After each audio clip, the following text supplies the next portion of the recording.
Hola mi gente de Jacksonville y estamos en otra edición de tu programa Contigo Venezuela. Yo soy Jessica González Lemos y Edilina Hernández. Y venimos en otra edición con mucha información y pues en esta oportunidad es un caso muy especial para todos los venezolanos porque siempre ha generado muchas preguntas y más aún en estos momentos tan difíciles que está atravesando Venezuela. Y es por ello que vamos a hablar acerca de los asilos políticos para los venezolanos. Un tema que realmente trae muchas incógnitas, que pues las personas están atentas porque están cambiando muchos procedimientos en estos casos y nosotras dijimos, bueno, es una oportunidad muy importante para poder traer información actualizada del tema y para ello, por supuesto, está con nosotros una invitada muy especial, la doctora Andrea. ¿No es así, amiga? Así es. En esta oportunidad queremos agradecerle a ustedes su audiencia, a la abogada, la doctora Andrea Reyes, por compartir con nosotros este espacio tan importante. Ella está encargada del área de inmigración.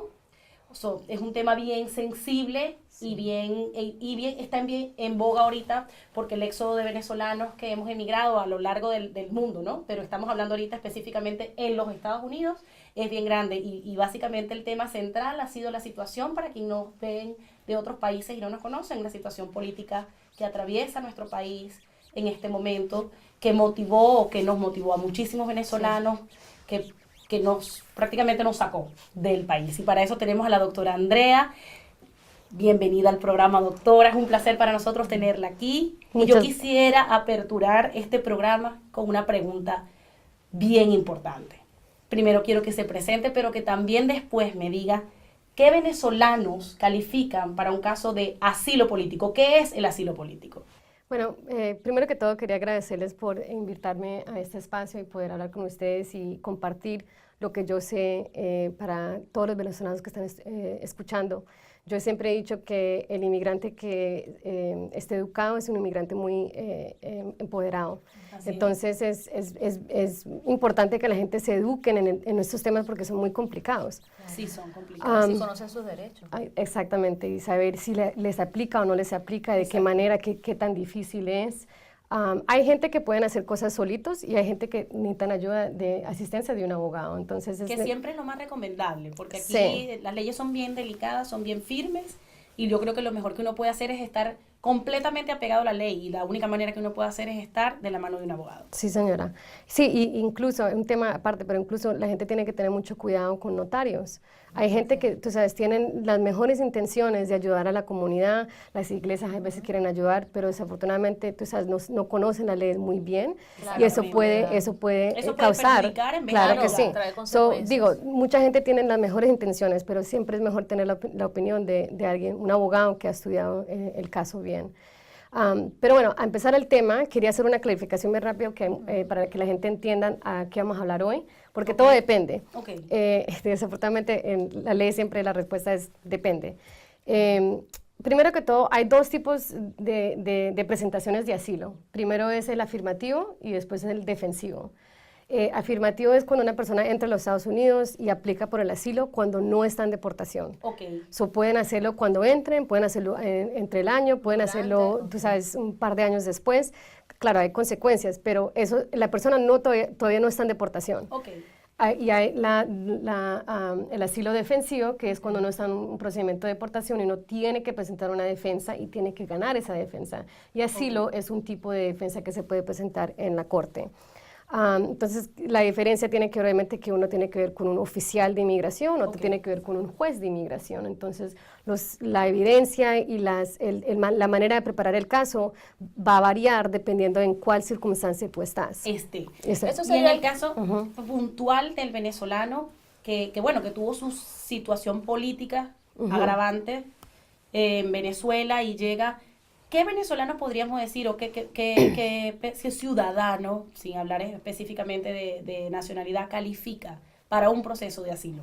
¿Cómo digo yo estoy en la necesidad de presentar un proceso de asilo? Claro, entonces la ley de asilo es basada en requisitos, significa que tú tienes que comprobar todos los requisitos debajo de ese tipo de asilo para poder ganar el caso. Si tú fallas en presentar uno de esos requisitos, se pierde el caso. Entonces, lo primero es que tienes que demostrar que tú has sufrido algún tipo de persecución. ¿Qué es persecución? Puede ser un asalto, un ataque, un secuestro, una violación, puede ser una violación sexual. Hay diferentes tipos de persecución. ¿Amenazas? Amenazan, pueden llegar a ser un tipo de persecución, pero eso requiere un análisis, sí, eso requiere un análisis. Porque, por ejemplo, tú sabes, si yo te digo, te llamo por teléfono y te digo, mañana te voy a matar, es diferente que si yo estoy frente de ti con armas y te digo, mañana te voy a matar. Una amenaza se puede cumplir más real que la otra. ¿Cierto? Entonces, eso es un análisis que requiere... El análisis dependería de la situación de riesgo a la que está expuesta la persona como a nivel extremo. Sí, ¿qué capacidad se pudiera cumplir esa amenaza? ¿Vale? Entonces, esa es persecución. Hay personas que no han sufrido eso ellos mismos, pero sus familias han sufrido eso, ¿no? Entonces, ellos tienen un miedo razonable de sufrir esa persecución en el futuro. O sea, tienes que comprobar uno del otro, que ya lo sufriste en el pasado tú personalmente o que tú tienes un miedo razonable que te vaya a suceder a ti porque pues te pasó a un familiar o a alguien cercano a ti. Doctora Andrea, perdón. Es que el tema el tema genera muchas dudas. Y este es el primer requisito, ni siquiera hemos llegado al resto.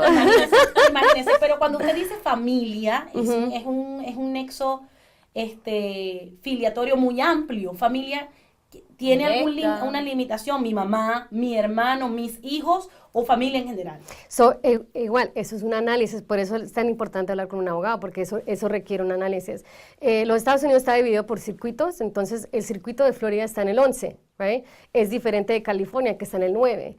En California hay ciertas leyes que permiten la capacidad de familia, right? Lo que se llama immediate family, familia inmediata, y también hay argumentos para familia extendida, ¿no? Entonces, no todos los circuitos están iguales, tú tienes que saber dónde vives, right? Dónde estás viviendo y qué leyes aplican a ti. Pero en general, familia es una manera de presentar un asilo. Tienes que distinguir si va a ser un familiar inmediato, ¿right? Mamá, papá, esposo, hijos, o si es una familia más extendida como abuelos y tíos. Claro, porque es muy amplio, ¿no? Pero eso es muy importante aclararlo, porque a veces escuchamos personas que dicen, no, yo estoy por asilo político, porque en Venezuela no hay comida, porque no, eso no es causa de un asilo político, por eso es que hay que tenerlo bien claro, y esta es una oportunidad. Sí, señora, y lo dijiste muy bien, porque realmente el asilo es basado en ¿cómo se dice?, grupos protegidos, y hay 5, right? Entonces siempre la gente dice, el asilo político, el asilo es solamente uno de los 5. Hay 5 diferentes tipos de asilo. ¿Cuáles son? Raza, religión. El punto es que tú estás sufriendo esa persecución basado en tu raza, basado en tu religión, basado en tu origen nacional, basado en tu opinión política, que es uno, y basado en el que es más amplio y realmente uno de los más complicados, que tú eres miembro en un grupo en particular. Eso permite hacer argumentos más creativos, right? Para gente que no cae en esos primeros 4 categorías o grupos protegidos ya debajo de la ley. Entonces, eso tienes que demostrar que tú caes debajo de uno de esos 5. Y puedes presentar más de uno, no solamente tiene que ser uno, right? Entonces, digamos que tú fuiste profesora, right? O trabajaste para el Departamento de Educación en Venezuela, ¿no? Y entonces ahí clasificas obviamente para opinión política porque pues la escuela se puede considerar chavista, entonces ahí tú tienes un argumento de presentar opinión político, pero también hacías protestas contra el gobierno, entonces tal vez tú te puedes clasificar como alguien que habló contra el gobierno o contra, tú sabes, las pólizas. Entonces también puedes caer debajo de membresía en un grupo en particular. Puedes hacer más de uno. ¿Cómo se categoriza? La crisis humanitaria que atraviesa Venezuela y que conoce el mundo entero no es un argumento de defensa para los venezolanos que llegan, como estaba diciendo Jessica anteriormente. La ley del asilo ya está fijo en el hecho de que razones económicas no es un base para asilo. No cae debajo de uno de los 5 grupos protegidos que ya están categorizados por las leyes internacionales. Porque el asilo es una ley que vino después de la Segunda Guerra Mundial, que estableció estas protecciones. Entonces, para ganar un asilo, tú tienes que caer debajo de los requisitos de un refugiado. Estar dentro de la categoría que protege a la persona según las características que usted mencionó anteriormente. Sí. Ahí estamos en número 2. El número 3, que es la razón más frecuente por cual los casos de asilo fallan, es que tienes que establecer la conexión entre la persecución que o ya sufriste o tienes un miedo que vas a sufrir en el futuro y ese grupo protegido, right? So tienes que establecer esa conexión. Entonces les doy el ejemplo, y eso es lo que le digo a mis clientes o la gente que viene a las consultas a mi oficina. Yo soy mujer de negocio, ¿no? Dueña de negocio, mujer. Esa es mi clasificación, right? Soy mujer, tengo mi negocio, entonces esa es mi categoría, mi grupo protegido, es que yo soy parte de ese grupo. Y yo estoy en la estación de gas y me disparan. Eso es un asalto, right? Yo sufrí un asalto. Pero al menos que yo pueda comprobar que la persona que me asaltó a mí es una persona que odia a las mujeres dueñas de negocio, yo pierdo mi caso. Porque la conexión es el hecho de esa motivación. La persecución tuvo que ser motivada por ese grupo protegido. Claro, ya eso está establecido. Y exactamente. No puede... ¿Sí me entiende? Porque yo puedo haber sido víctima de un crimen. O del AMPA común. Exactamente. No necesariamente está metida en ninguna de esas categorías. Exactamente. Y eso no te protegería en ningún caso. No, señora.